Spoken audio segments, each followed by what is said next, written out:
¿Qué enseñó Jesús sobre el infierno? Jesús dijo: si lo que ves con tu ojo te hace desobedecer a Dios, mejor sácatelo. Es mejor que entres al reino de Dios con un solo ojo, que tener los dos ojos y ser echado al infierno, donde hay gusanos que nunca mueren y donde el fuego nunca se apaga. Marcos 9, 47 y 48. Traducción en lenguaje actual. En otra ocasión, habló de un período de juicio durante el cual les diría a los malvados: apártense de mí, malditos, vayan al fuego que no se apaga, preparado para el diablo y sus ángeles. Y luego explicó que estos irían al castigo eterno. Mateo 25, 41 y 46. Biblia de América. A primera vista puede parecer que estas palabras de Jesús en verdad apoyan la enseñanza de un tormento eterno en las llamas del infierno. Sin embargo, la Biblia indica claramente que los muertos no saben nada, y Jesús nunca diría algo contrario a lo que dice la palabra de Dios. Eclesiastés 9:5, Biblia de América. Entonces, ¿a qué se refería cuando habló de echar a alguien al infierno? Además, cuando empleó la expresión «el fuego que no se apaga», ¿estaba hablando en sentido literal o simbólico? ¿Por qué se dice que los malvados sufren un castigo eterno? Contestemos estas preguntas de una en una. ¿A qué se refería Jesús cuando habló de echar a alguien al infierno? En la versión arriba citada de Marcos 9:47, el vocablo griego traducido por infierno es Gehenna, un término procedente del hebreo Ge-Hinnom, que significa Valle de Hinón. Este valle, situado a las afueras de la antigua Jerusalén, se empleó en tiempos de los reyes israelitas para ofrecer niños en sacrificio. Dios condenaba esta repugnante práctica, así que prometió ejecutar a quienes realizaban estos actos propios de la religión falsa. Este valle llegaría a conocerse como el Valle de la Matanza, donde yacerían sin ser enterrados los cadáveres de esta gente. Jeremías 7:30 a 34, traducción en lenguaje actual. De este modo Jehová predijo que el Valle de Hinón dejaría de ser un lugar donde se torturaba a seres vivos y se convertiría en un lugar para depositar grandes cantidades de cadáveres y así deshacerse de ellos. En tiempos de Jesús, el Valle de Hinón se utilizaba como basurero. Allí se arrojaban los cadáveres de algunos criminales y un fuego constante quemaba sus restos y los desperdicios de los habitantes de Jerusalén. Parece que cuando Jesús habló de gusanos que no mueren y de un fuego que no se apaga, estaba citando de Isaías 66:24. Este profeta menciona los cadáveres de los hombres que se rebelaron contra Dios y dice que los gusanos que se los comen no morirán y el fuego que los devora no se apagará. Versión popular. Tanto Jesús como sus oyentes sabían que Isaías estaba aludiendo al fin que les esperaba a los cadáveres de quienes no merecían un entierro. De modo que cuando Jesús habló de ser echados en el Valle de Hinón, o Gehenna, en realidad se refería a morir sin posibilidades de resucitar. Por si quedaban dudas, dejó claro este punto cuando advirtió que Dios puede destruir alma o vida y cuerpo en el Gehenna. Mateo 10:28, versión hispanoamericana.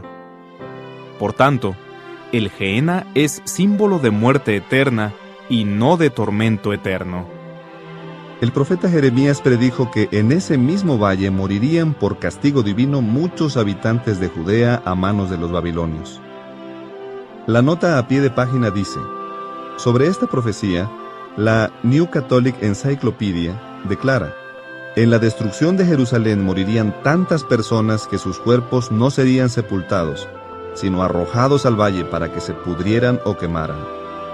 Fin de la nota. Según el erudito judío David Kimi, que vivió aproximadamente entre los años 1160 y 1235, el valle se convirtió con el tiempo en un basurero de Jerusalén, el cual se mantenía ardiendo a fin de incinerar los desperdicios. Cualquier cosa que se arrojara allí quedaría reducida a cenizas, es decir, destruida por completo. Ahora bien, muchos traductores de la Biblia se han tomado la libertad de verter la palabra Gehenna como infierno. ¿A qué se debe esto? a que relacionan el fuego literal que ardía en aquel valle con la noción pagana de que los malos reciben un castigo ardiente después de morir. Sin embargo, Jesús nunca vinculó el Gehenna a un tormento de ningún tipo. Jesús sabía que a su Padre Celestial, Jehová, le repugna la sola idea de quemar viva a la gente. Refiriéndose al uso que se dio al Gehenna, Jehová declaró mediante Jeremías: «Han edificado los lugares altos de Tofet, que está en el valle del hijo de Hinón, a fin de quemar a sus hijos y sus hijas en el fuego, cosa que yo no había mandado y que no había subido a mi corazón».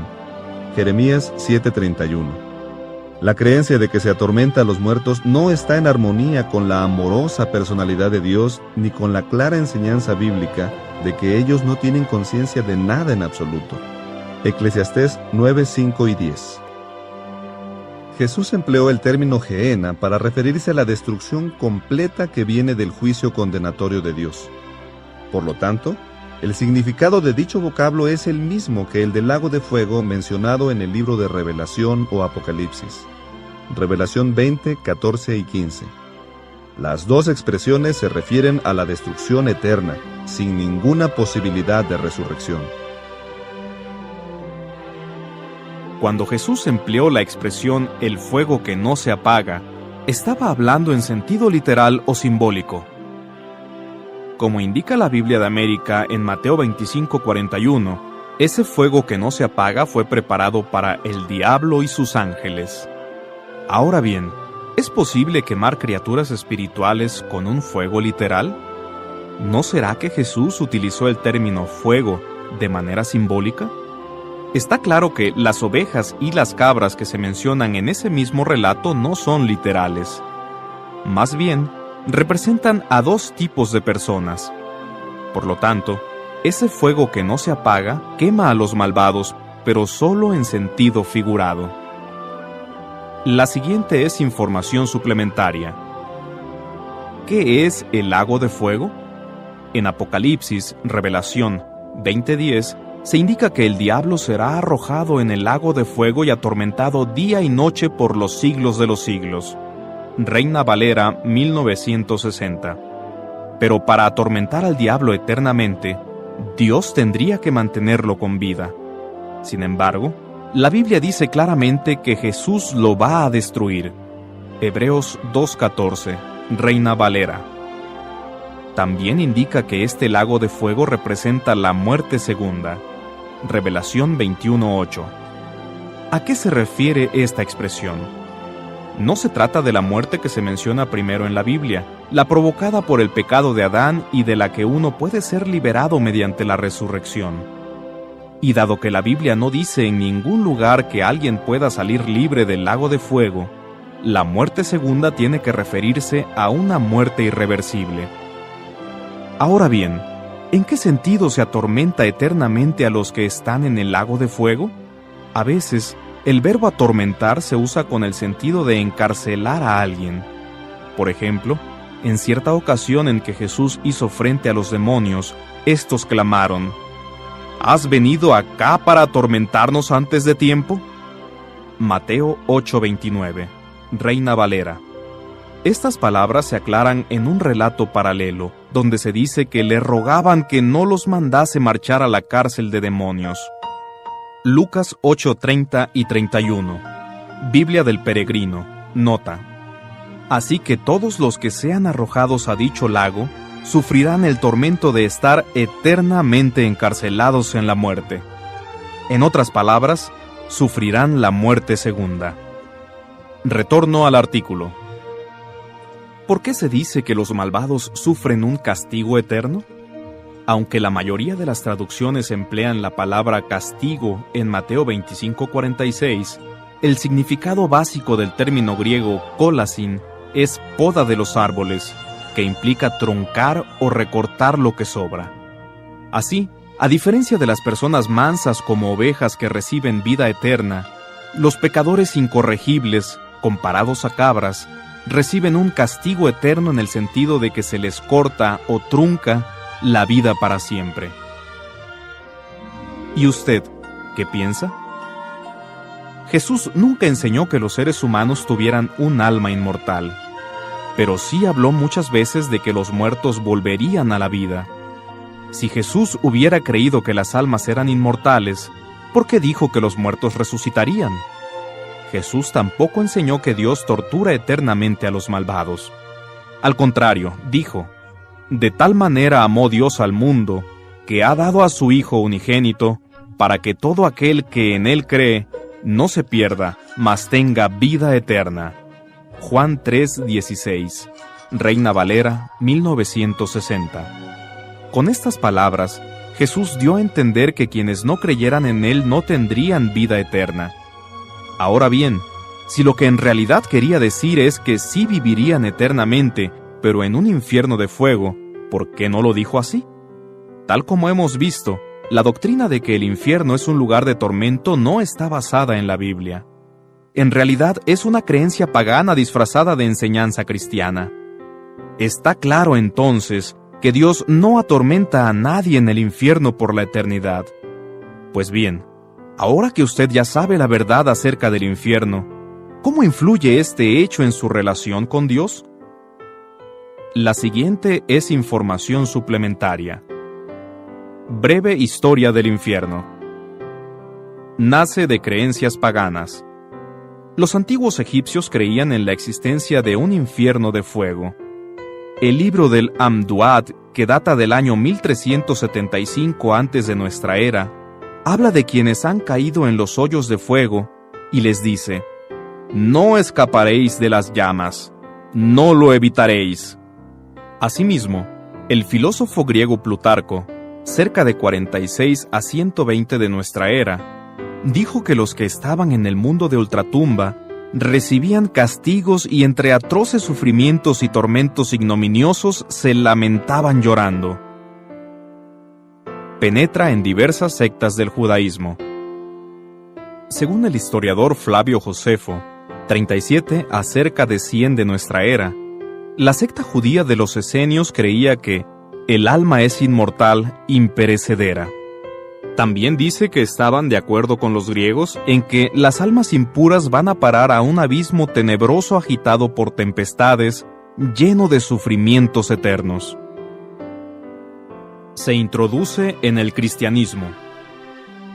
En el siglo II de nuestra era, el libro apócrifo Apocalipsis de Pedro anunciaba lo que les esperaba a las personas malas. Se les prepara un fuego inextinguible.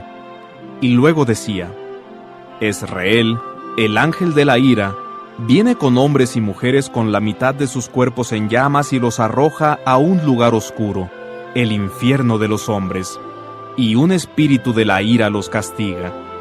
En esa misma época, Teófilo de Antioquía citó en uno de sus escritos las palabras de cierta profetisa griega, conocida como la Sibila, quien describía así el castigo que sufrirían los malvados. Una llama de fuego abrasador ha de veniros, y por siempre, el día entero, seréis en su ardor abrasados. Para Teófilo, estas palabras estaban entre lo que es verdadero y provechoso y justo y digno de amarse por todos los hombres. Se utiliza para justificar la violencia durante la Edad Media.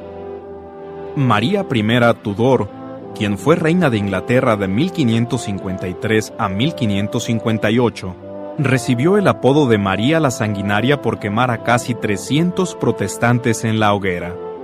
Según cuentan, se justificó diciendo: si las almas de los herejes van a arder eternamente en el infierno, no hay nada de malo en que yo imite la venganza divina y los mande a la hoguera aquí en la tierra. Se redefine hoy día. Durante los últimos años, algunos grupos religiosos han revisado su doctrina del infierno. La Comisión Doctrinal de la Iglesia Anglicana, por ejemplo, dijo en 1995: el infierno no es el tormento eterno, es la elección final e irrevocable de un proceder que se opone de forma tan absoluta a Dios que lleva irremediablemente a la inexistencia total. La verdad sobre el infierno nos acerca a Dios. Quienes enseñan que el infierno es un lugar de tormento dan una imagen muy distorsionada de Jehová Dios y sus cualidades. Es verdad, la Biblia dice que Dios destruirá a las personas malas. Pero la justa indignación que lo lleva a tomar esta medida no es el rasgo dominante de su personalidad. Está claro que Dios no es perverso ni rencoroso. Él mismo dice: ¿acaso creen que me complace la muerte del malvado? Ezequiel 18:23, Nueva Versión Internacional. Si a Dios no le agrada destruir a los pecadores, ¿cómo le va a complacer atormentarlos eternamente? La principal cualidad de Dios es el amor. Así es, el Señor es bueno con todos. Él se compadece de toda su creación. Salmo 145:9, Nueva Versión Internacional. Y lo único que pide a cambio es que lo amemos con todo el corazón. ¿Temor al infierno o amor a Dios? Quienes creen que las almas sufren en el infierno sienten por Dios un angustioso temor. Pero esto no tiene nada que ver con el verdadero temor de Dios. Este temor no es un terror paralizante, sino un profundo sentimiento de respeto por el Creador que nos impide hacer cualquier cosa que le desagrade. Este es el temor que desarrollan quienes conocen la verdad sobre Él y llegan a amarlo. Como explica Salmo 111:10, el principio del saber es temer al Señor. Es sabio de verdad el que así vive. La Nueva Biblia Latinoamérica, 1992.